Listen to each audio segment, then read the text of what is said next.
Welcome to a recorded tutorial on the basics of the Integrated English Literacy and Civics Education program.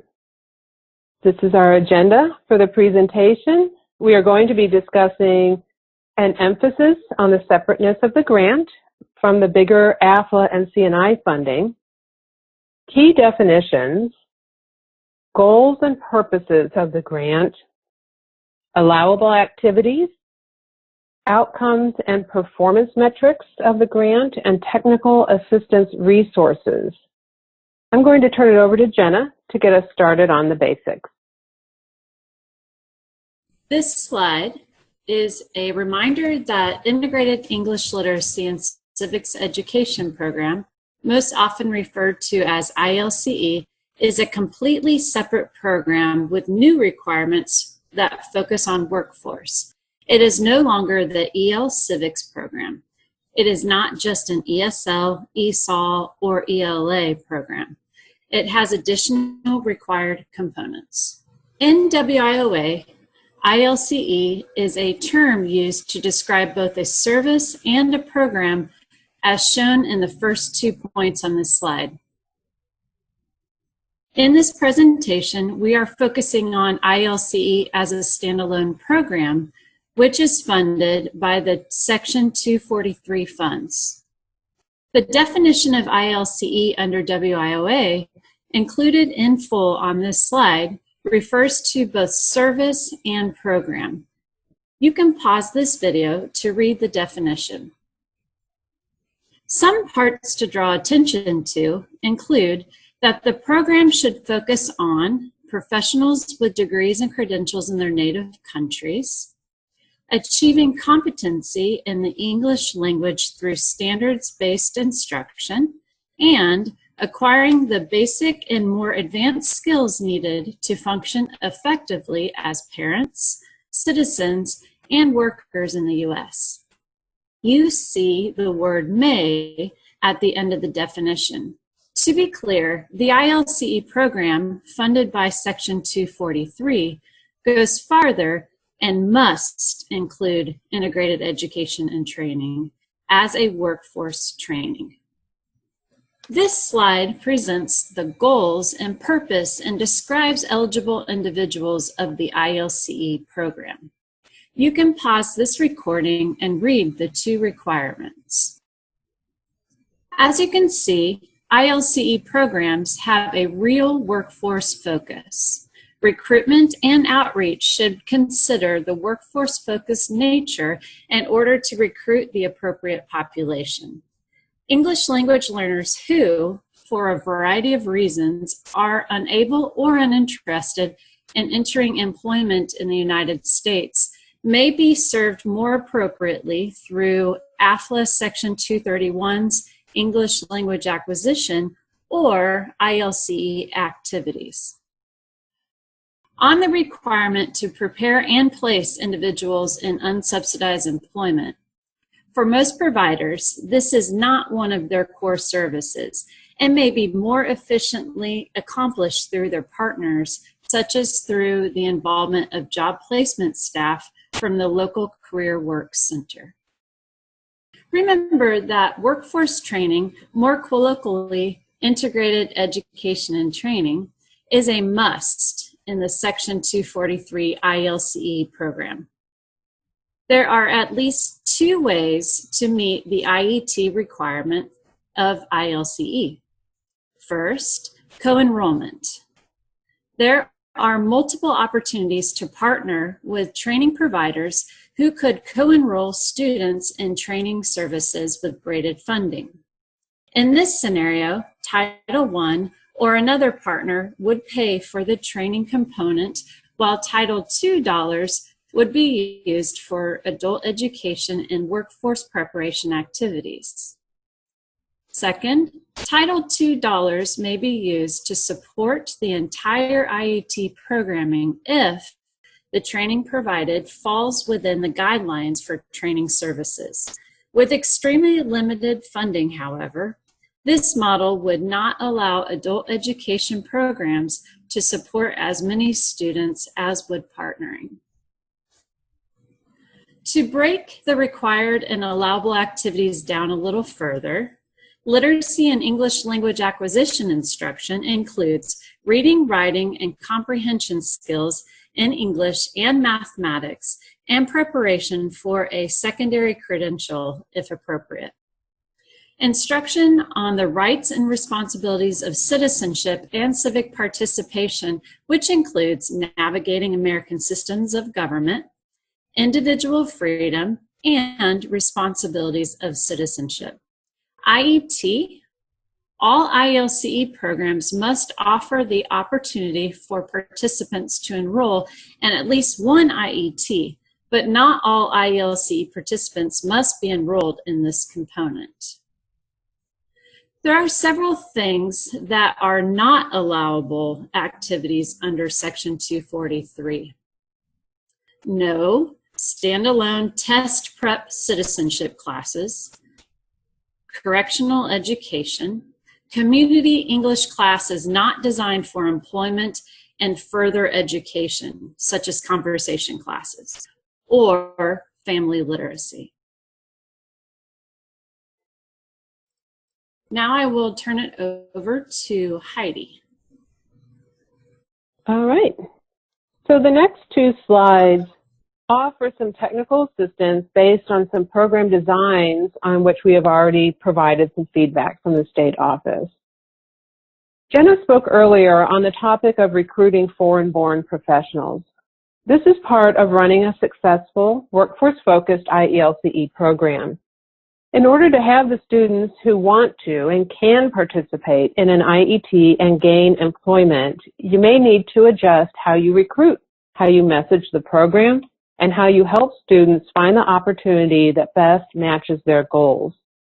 WIOA is explicit here. We want to see highly skilled immigrants making use of the training opportunities offered through IELCE so that they can put their talents and education to use in the U.S. economy. Other language learners are welcome. You may certainly serve the full spectrum of ELLs from low skilled to high skilled, but there may be students whose goals and skills are better suited to a Section 231 English language acquisition class than an IELCE class. It's all about making the match. The second point on this slide is about the standards. Virginia has adopted the College and Career Readiness Standards plus the English Language Proficiency Standards. These should be used to design English language acquisition curriculum and scope and sequence. There are archived webinars and recordings on the VALRC site. Haley will show us where you can find some technical assistance on how to merge these two sets of standards for English language teaching and how to help your teachers understand what is expected of them in this regard. I'm going to go over a few of the common errors related to the requirement that each IELCE program offer an IET option to their students. The first common error listed here is when programs plan to refer students to an IET that is being offered by other grants, but do not identify any financial support within the IELCE budget to support that IET. It is allowable to offer an IET cohort that is open to a combination of student populations, such as a mix of AFLA-funded and IELCE-funded students. However, these IELCE programs must demonstrate that they are supporting IETs in some way. There has to be some financial support for that IET for the program to be compliant with this regulation. One way to do that is to address the second common error listed here by addressing the unique academic and language challenges of IELCE learners within an IET. Some financial support could be planned for additional instruction for language learners that accompanies the IET schedule, either pre-learning of vocabulary and workplace culture concepts, or teaching that is provided in an additional class during the IET cohort. We all know that simply allowing language learners to join a class or a training cohort that is not designed to support them is not a recipe for success.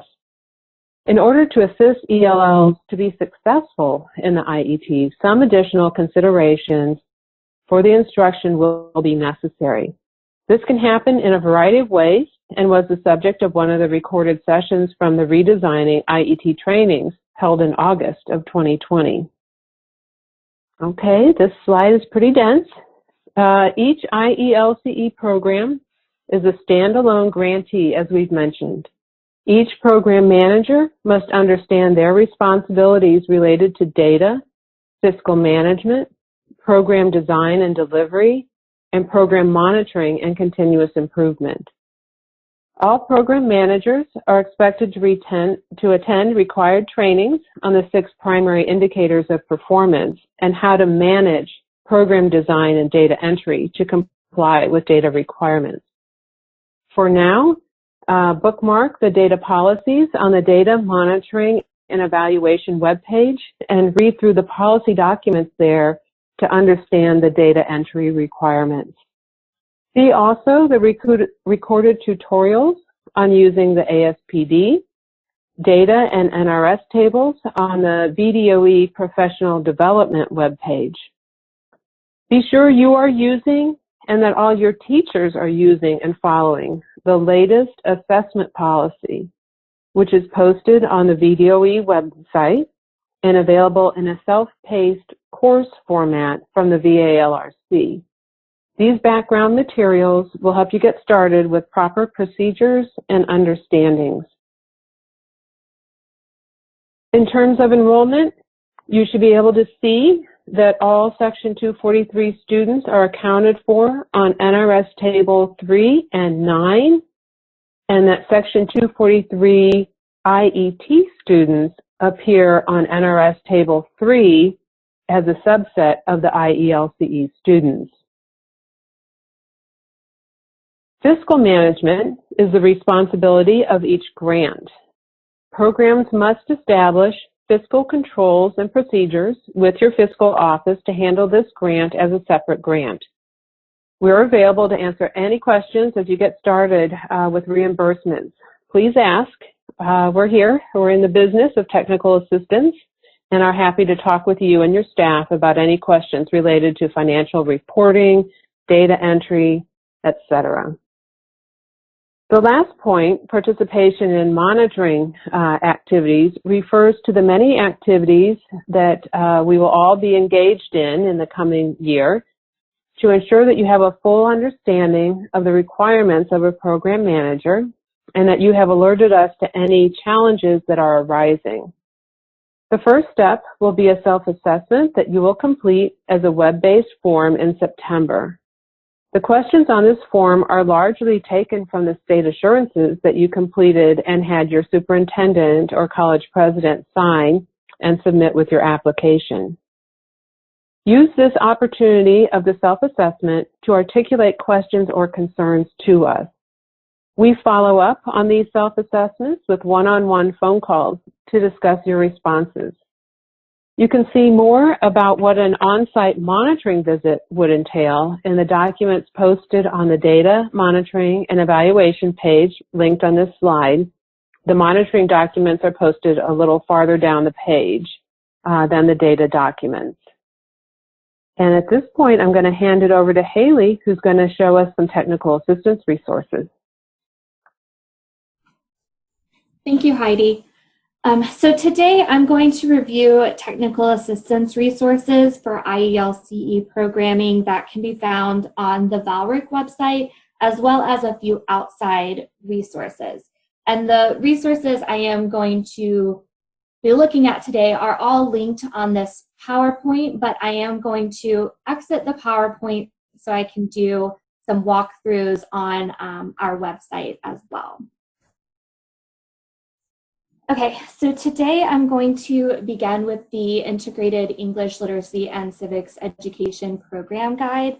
This is really a self-reflection tool that can be used to reflect on how your program is integrating the different required components of IELCE. On each page of this guide, there are different aspects of the IELCE requirements highlighted. You can see that part up here. And then below, there are review questions that are going to focus on that specific requirement. Programs can use this tool to reflect on what requirements are being met well, and to also focus on aspects of IELCE programming that may need additional attention. And then I'm also going to show you the Teaching Skills That Matters toolkit. And this is actually found on the LINCS website, but is also linked out on the VALWORK website as well. This toolkit has a lot of different sections that are applicable to IELCE programming. It has civics education, digital literacy, financial literacy, health literacy, and workforce preparation. This is a really good resource for finding supplemental material that is standards-based.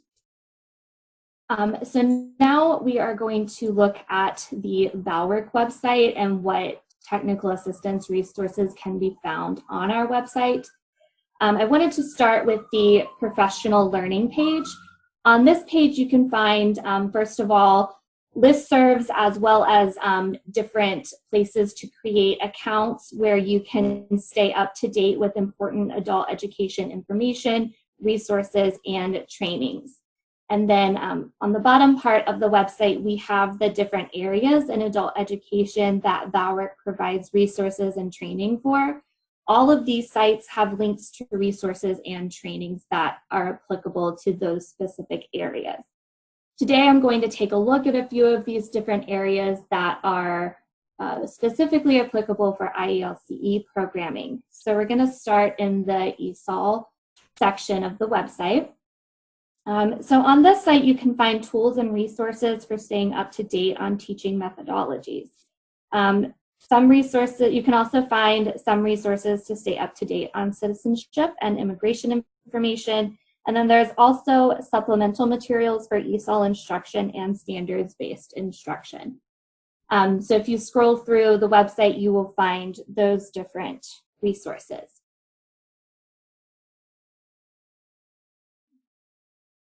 Next, we are going to look at the section of the website that focuses on civics instruction for IELTS. On this specific part of the website, you will find resources for writing grants as well as meeting grant requirements, and then also classroom materials for civics content. So vocational ESOL resources are going to focus more on some workforce preparation materials, and then there's also instructional resources that focus more on just civics components, and then we also have specific resources that focus on government and civics. Next, we are going to look at our standards-based instruction resource page. On this page, we have standards-based instruction roadmap, which can be found right here under the Spotlight resources. This roadmap really gives programs a good idea of how to implement standards-based instruction into their program. There's also a very helpful 6-minute introduction to the roadmap that kind of shows you how to use the roadmap as well. We also have standards and supports on this site, which would give you specific information and training on college career readiness standards, the different anchors that are included in English language arts and mathematics, and then also observation tools that can be used to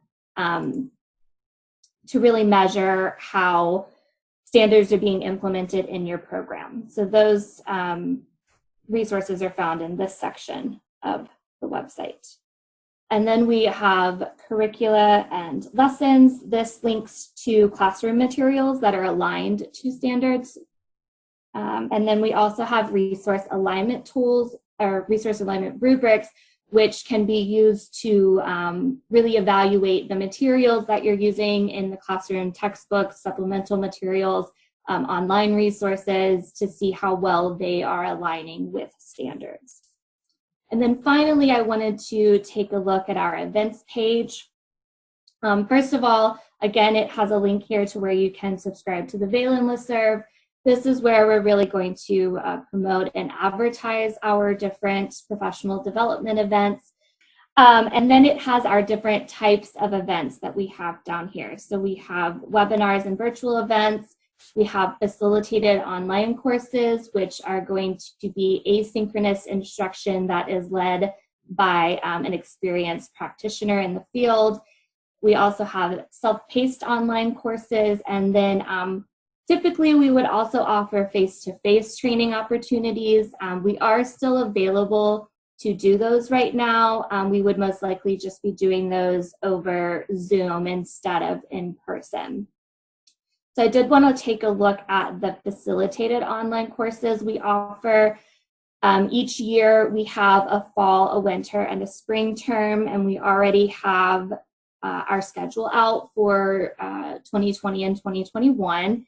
And each term we typically offer at least one ESOL specific training, but a lot of our trainings would be very helpful for IELCE programming as well. If you click on the name of the training, you will get a description of the training and most likely also a syllabus as well, so you can really get a good idea of what's included in that training.